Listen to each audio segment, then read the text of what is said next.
Good morning, everyone. Welcome to this third session in my presentation on self-awareness. It's a beautiful Monday morning, Easter Monday. Hopefully you all had a wonderful weekend with your families, and those of you that aren't with your families, that you're able to connect in virtually. I'm just starting on the slide that we ended off the last session, and this slide was an extremely important one. And one of the reasons for the slide being so important was that a number of us have these limiting beliefs or perceptions around what is holding us back. And these are our paradigms, and these paradigms sort of stick in the back of our minds and confuse us or really like shape our realities or give us a different version of reality. So just if anyone's joining us for the first time, welcome. And as I said, you're welcome to go and watch previous sessions that are on tape on my Facebook page. So as I said, these bars that we have in front of us are merely very subjective bars, because if a dog had to come walking past, it would see nothing. So we literally have none of these limiting beliefs. So I'm just going to, and I always just check back one quick slide and then we'll move forward into the next session. So in today's session, we're going to cover, it might be a bit of a shorter session. There's less slides, I think, but depends how long we discuss each slide. But in today's session, we're going to be covering things like stress, sort of introduction to stress. This is not a whole talk on stress, so we're not going to cover stress in any depth, but sort of just glance over it. Morning, Engel, I see you checking in. Barbara, welcome. And then we will go on to look at your paradigms again, how we create these, I want to call it habitual thinking patterns, and how we want everything to conform to those thinking patterns. We'll also cover a little bit about how we process suffering, and maybe just sort of look in a sense at the meaning of suffering, and then look at some ways of dealing with this in our session. All right, so let's move into today's session. So today's session, like I said, is going to be on stress. We're going to be looking at stress in, as I said, so not in much depth, but before I talk about stress, I just want to understand, or let everyone understand how stress from a hypothetical viewpoint is always going to be there. We have good stress and we have bad stress. Many times people ask me, is there any such thing as good stress? And of course there's such a thing as good stress. We wouldn't be able to get out of bed in the morning if we didn't have good stress. We wouldn't be able to run a 100-meter race if we didn't have a certain level of stress in our lives. We call it level of arousal. So if you're playing a chess game, you'd want to be calm. If you are running 100 meters, you want your stress level to be higher. So there is a good stress. But the bad stress is when stress is over a long period of time. And then this creates a huge amount of implications for our health. And of course, it reduces our immune protective layers that we have in our bodies, which is why I've constantly been calling for calm during this COVID hurricane that we're going through. Then another thing about stress is it's extremely important to look after your coping resources, because stress is always there. And stress kind of, I would say it fluctuates up and down. But what is extremely important is our coping resources. And our coping resources have to be higher, or at a higher level. It's like a seesaw. The minute our coping resources drop below the level of the stress, we will find ourselves unable to cope and then have a breakdown of sorts. So it's extremely important to manage those coping resources. And we will also look at the coping resources in future. Morning, Rain. See you've checked in. So we will have to manage those coping resources, and we need to look after those coping resources every single day. You know, I often say to people, when we have a car, or if you own a car, you have to look after that car. You've got to wash it, you've got to put petrol in, you've got to put oil in, you've got to pump the tires, you've got to take it for a service. Yet very few of us actually check in with ourselves and look after our bodies. And our bodies have got to get us through this system. And without a healthy body, we will not have a healthy mind. So we have to look after these coping resources. And there are a number of coping resources, but we have to look just in a broad way of just touching on this. We have to look after our social and emotional. We have to look after our mental. We have to look after our physical, and we need to look after our spiritual. These 4 areas should be checked in with every single day. And it doesn't matter what your religious beliefs are, but you need to look after your spiritual, your emotional, your physical, and your mental. And mental is simply like reading a book, doing crossword puzzles, Sudoku, making sure you're actively there. Social, emotional. If we stuck like this, there's many reports, and I'm also posting them on my Facebook page, that this lockdown is going to create a lot of difficulties for people, because we are social creatures. We want to belong. We want to be part of groups. So if you're feeling isolated, you need to check in with people, either through virtual methods or whatever, but you have to check in with people. I think it's extremely important, even the introverts amongst us. And then on the physical, make sure you're looking after yourself. Many people say, well, I don't have a treadmill, I don't have a bicycle, but you can do exercises at home. You can do push-ups, you can do burpees, you can do star jumps. So there are many exercises one can do. Okay. All right, so let's look at stress and look at the full definition of stress, because this gives us a good idea of how, hi Caroline, I see you've also just joined us. Many people ask us, what is this definition of stress? So I'm going to give you quite a full definition of it and then break it down sort of and chat a bit about the different parts of what stress is. So stress is the response of the body to the physical and or psychological demands, real or imagined, made on it by events, changes or circumstances. So let's just break that down into little bite-sized chunks. So stress can come from the external world, okay? So it can be physical, it can be coming from the outside, or it can be coming from my inside, my psychological demands, my mental approach to the situation. Then we've touched on this in I think the second session or the first session, real or imagined, because remember, your body can't tell the difference whether there is actually a burglar outside your window or if you're just imagining it. If you think there's a burglar outside the window or someone's trying to break in, your body is going to respond like there's a real burglar there. Your heart's going to race, your amygdala is going to be releasing instructions to the adrenaline glands. They're going to release adrenaline. You're going to start shaking. Your heart's going to start pumping. You're going to start hyperventilating. So there's a whole gamut of situations that roll on from whether it's a real or imagined fear. And this is also extremely topical or relevant to what we're going through right now. Okay, so then the next part of this definition is these demands may emanate from the internal or external environment and tax or exceed the adaptive or coping capacity of the individual. So these demands, these stressors that come at us will come either from inside of us or from outside of us. And then we will not be able to cope because, like I said, they will either tax, they will give you a lot of challenges, or they will exceed your coping capacity. So if you're not looking after yourself, if you're not taking breaks, not taking those baths that we spoke about last week, I think it's extremely important to have those baths. And I know some of you did check in with me and tell me you've had your bath, so hopefully some of you will probably message me and tell me how the bathing went from last week, and if you managed to lie in the bath for 20 to 30 minutes and how that went for you. So the bathing is the opposite of the stress response. The reason we didn't talk about this last time, but the reason we suggest bathing or meditation or contemplation or prayer, anything like that, is that the opposite of the stress response is the relaxation response. Now, exercise is a wonderful way, I'm going a bit off the topic here, exercise is a wonderful way for you to release your adrenaline, but exercise also still increases your heart rate, increases the blood pressure, etc. So one needs to have the opposite of the stress response, which is the relaxation response. So lying in a bath, contemplating, meditation, gardening, anything that lowers your breathing and lowers your stress rate, your heart rate, would be good for you, would be the opposite of the stress response. And these things would give you enough coping resources in order to deal with adversity when it arises. Okay, so I'm going to move on from that.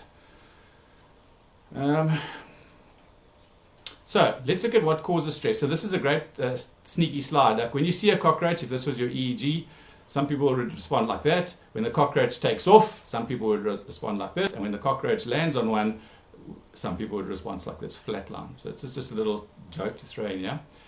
But I love, so feel free to answer on the feed here, and I will definitely, as I said, respond. I can't respond in real time because of the delay, but I will respond afterwards. The question is a snake scary?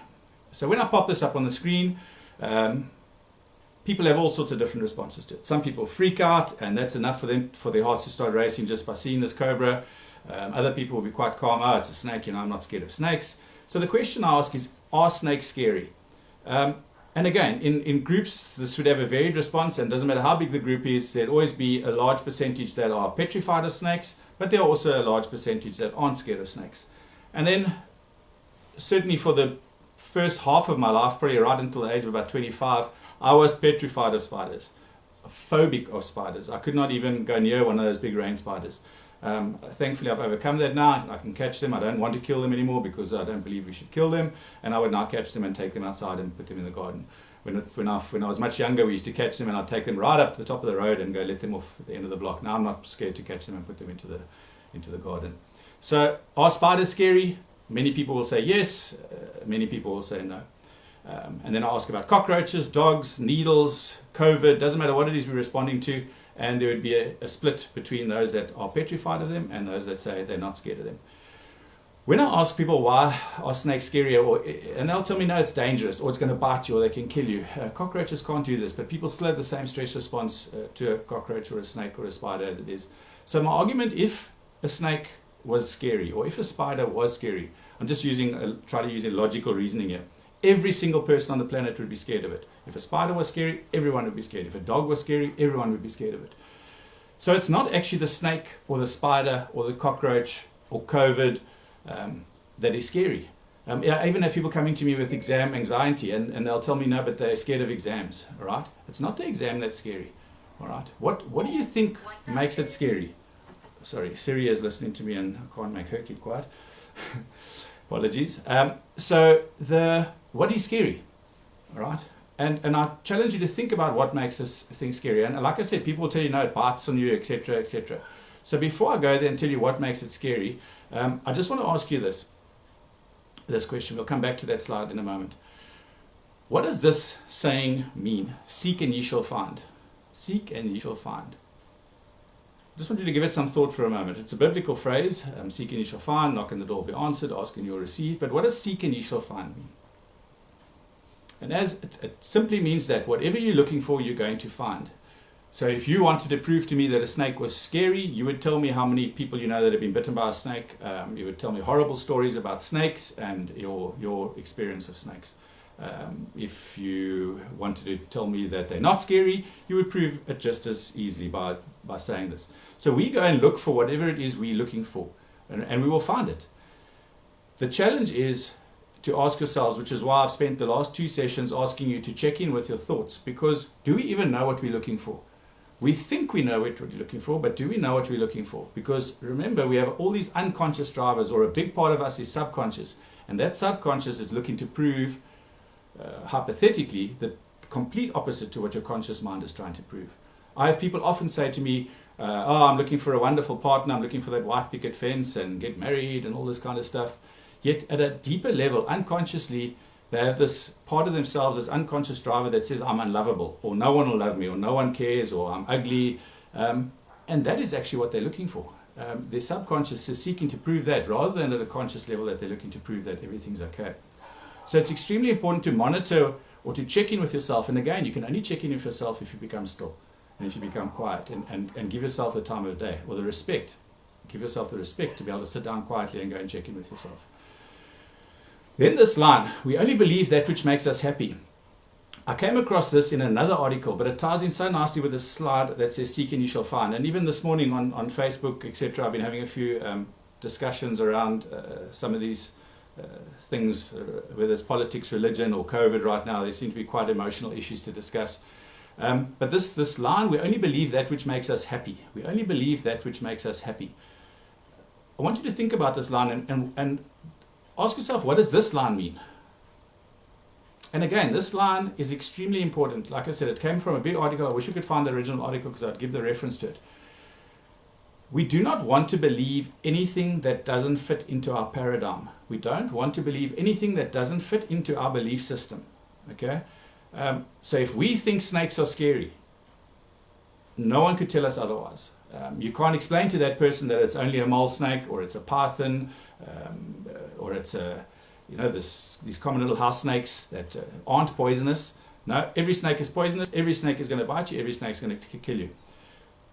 They don't believe that snakes are not poisonous because this will not make them happy. And I put happy in inverted commas because we only believe that which makes us happy, even if it makes us unhappy. So despite the fact that snakes are scary, we do not want to believe that they are not scary. We'd rather be scared.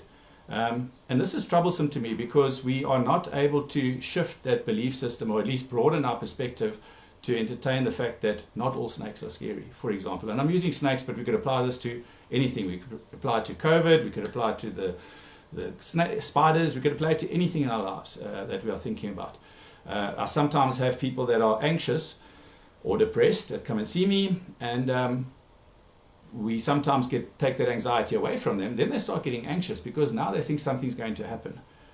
Or another example would be people that say, if someone's acting nice to them and they're not used to people being nice to them, what does this person want from me? They are mistrusting of the person because they don't believe that people could actually just like them and offer services to them without expecting anything in return. So we only believe that which makes us happy is extremely important to understand, and to go and work out what is it that is making you happy. What is the payoff for the current dynamic in your life? Because there's a reason that you are, despite being consciously unhappy, unconsciously there's a part of you that feels comfortable in that space. There's a payoff for being in that space. So in order to shift, we've got to be able to check in with ourselves and go, where's my mind at?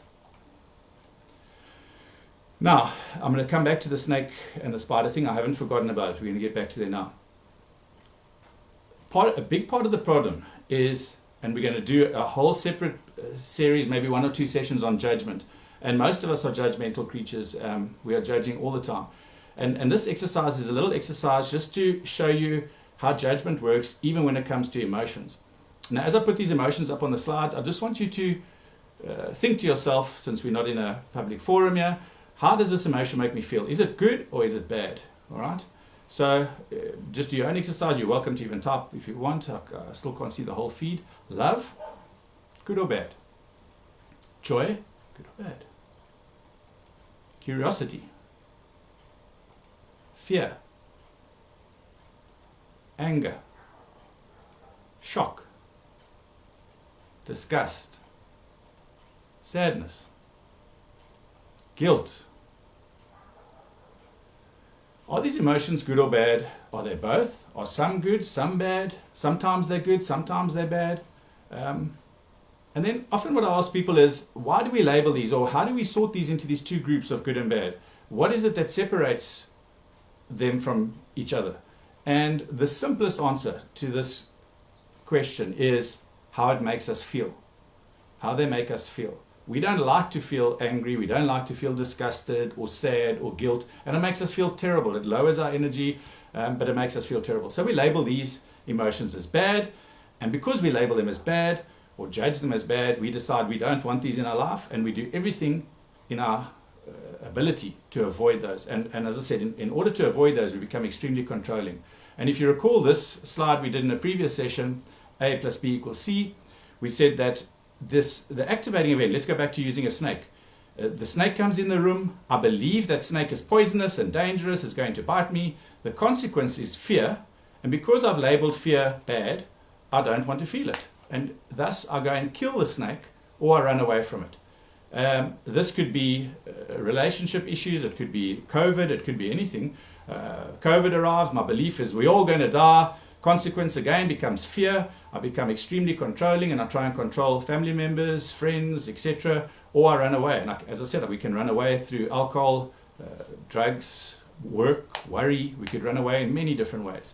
Instead of just labeling fear is how we're supposed to feel. I think I posted quite an interesting slide on my Facebook page the other day saying there's no right emotion to be feeling right now. Certainly not happy, confused, scared, uncertain. There's many emotions we should be feeling right now, but we shouldn't be running away from those emotions. So this guy, Professor Chinua Achebe, says when suffering knocks at your door and you say there's no seat for him, he tells you not to worry because he brought his own stool. I think it's a wonderful saying. Suffering is here to stay. It is part of living. We cannot survive in this world without suffering. And suffering has a role to play. Suffering increases empathy. Suffering, we don't learn without having suffering in our life. I always think if you got to the pearly gates one day and told whoever's standing there that I had a wonderful life, no suffering, it was blessed, and they say to you, what did you learn? I'd go, not that life's great. I didn't learn much. So suffering certainly is a leveler, and it helps us to grow. Every religion speaks to suffering. Even just the Christian religion and what's gone through this weekend with the crucifixion, etc. I sometimes say to the religious people, if Jesus was allowed to suffer, why can't we suffer? So every religion speaks to this. In the Bible, just a simple line, Jesus wept. In the Talmud, it was only through suffering that the children of Israel obtained 3 priceless and coveted gifts. In Buddhism, life is suffering. In the Quran, sometimes pain teaches what pleasure cannot. Every major religion in the world has suffering as part of its basic tenets. And then in our own life, we've had our great leader once upon a time, Nelson Mandela. Out of suffering have emerged the strongest souls. The most massive characters are seared with scars. We find that those who have gone through the most suffering are the ones that sometimes come with the most biggest changes in their life and are able to bring. And Siya Kolisi is another one from our Springbok rugby captain who went through tremendous suffering in his growth to where he is now at the top of his game. So I just want to touch on a few slides which talk around suffering and how we seem to handle it. So this slide says, we sort of developed this leak. We develop a leak, if it was a plumbing, if we're using suffering as using plumbing, then what do we do with that leak? Because we're these perfect human beings, we go and put some duct tape over the leak, and that might be some tablets, it could be a bottle of wine, it could be a bottle of whiskey or brandy, but we go put a band-aid over that leak. Then what happens is that leak starts seeping through and it gets messier and messier. We start running out of our brandy and our Coke and our whiskey and our wine, and then we go and put more out. Then we have to go and buy more of this tape to carry up this wound. And what started as a small problem in the corner, we start putting layers and layers and layers and layers of these band-aids over, until eventually we cannot even move because we've been pushed from what was a small pinprick. Because we didn't want to accept it and went and put all these layers around, we now have no room to maneuver. And as we talk about this external environment controlling us, and we're pushed into a corner, and now we're stuck. Powerless, feeling our life is meaningless, and again, we now seek out coaches and psychologists because we kept putting band-aids on and band-aids on and band-aids on.